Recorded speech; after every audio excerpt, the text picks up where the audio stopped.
തൃശൂരിൽ theatre നടത്തിപ്പുകാരനും ഡ്രൈവർക്കും വെട്ടേറ്റു. രകം theatre നടത്തിപ്പുകാരൻ സുനിലിനെയും driver അജീഷിനെയുമാണ് 3 അംഗ സംഘം രാത്രി ആക്രമിച്ചത്. പോലീസ് അന്വേഷണം ഊർജിതമാക്കി.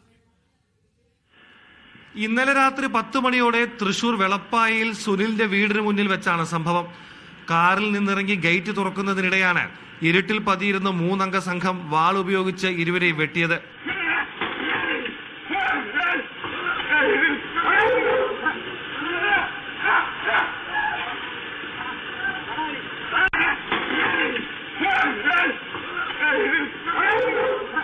സുനിലിന്റെ കാലിനും ഡ്രൈവറുടെ കൈക്കുമാണ് വെട്ടേറ്റത്. ഇരുവരെയും വെട്ടിയ ശേഷം അക്രമി സംഘം ഓടി രക്ഷപ്പെട്ടു. സംഭവത്തിന് പിന്നിൽ കൊട്ടേഷൻ സംഘമാണെന്നാണ് പോലീസിന്റെ അനുമാനം. സുനിലിന്റെ ബിസിനസ് ഇടപാടുകളെ കുറിച്ച് പോലീസ് പരിശോധിക്കുകയാണ്. CCTV ദൃശ്യങ്ങൾ കേന്ദ്രീകരിച്ചാണ് അന്വേഷണം തുടരുന്നത്. നടരാജ് പരശുറാം, മീഡിയ 1, തൃശൂർ.